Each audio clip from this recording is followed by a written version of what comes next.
Good evening mga kaagoy! For today's video, magluluto po tayo ng DIY na spaghetti. DIY kung bakit? Kasi biglaang luto lang to, so hindi kumpleto ang ating ingredients. So meron tayo dyang Vienna sausage, dilata na corned beef, may butter, meron tayong spaghetti sauce. Yan yung pasta natin nakalaga na. Meron rin tayong panggisa dyan. So umpisahan na natin mga kaagoy ang ating pagluto sa ating spaghetti. At ito na nga mga kaagoy, malapit na maluto ang ating pasta. So, medyo mabilis yung pagluto ng ating pasta dyan kasi nag-boil muna ako ng water dyan bago ko siya sinalang. And then, nung kumulo na, nilagay ko ng pasta in after 10 minutes. So, naluto na yung ating pasta. So, ang bilis, diba? Instant pasta talaga.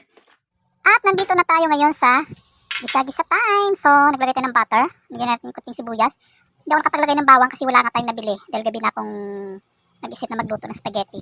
So, ayan, ginisa-gisa lang, minimekos-mekos ko lang siya, ayun. And then, nung natunaw na siya, syempre, nilagay na natin yung kasunod na ingredients. So, habang hindi pa natunaw, edi syempre, antayin muna natin ng tunaw, ano ka ba? Charot lang. So, ayan na nga mga kagoy, medyo nagba-brown-brown na yung ating margarine na ating nilagay. And then, isunod na natin yung ating kasunod na ingredients. Kung ano may paulit-ulit ba, ano ba yan? Charot lang. So, wait lang natin mga kagoy, lalagay na rin natin ang ating corned beef.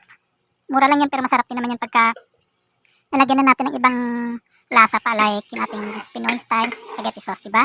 So ayan, minekos-mekos ko lang dyan at antayin natin maluto at saka isunod na natin yung iba pa, correct?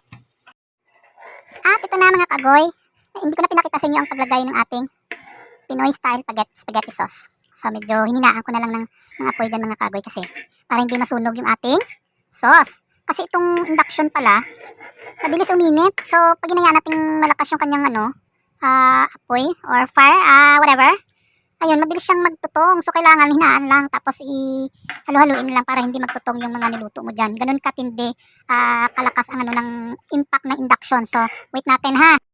At nandito na tayo sa exciting part mga kaagoy. Malapit na tayo magpakaluto ng ating sauce. So, minikos-mekos ko na lang siya ng cheese.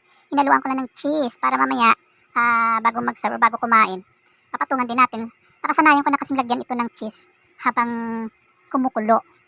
Huwag lang kumulo yung yung utak ko, charot. So, ayan, malapit na maluto mga kagoy. Wait for a while. Taran! Ito ng ating finished product, o, diba?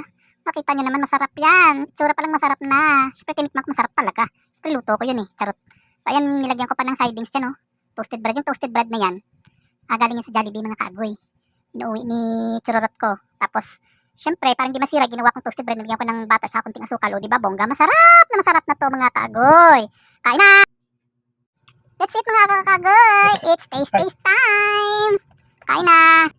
Kain ng time. DIY spaghetti.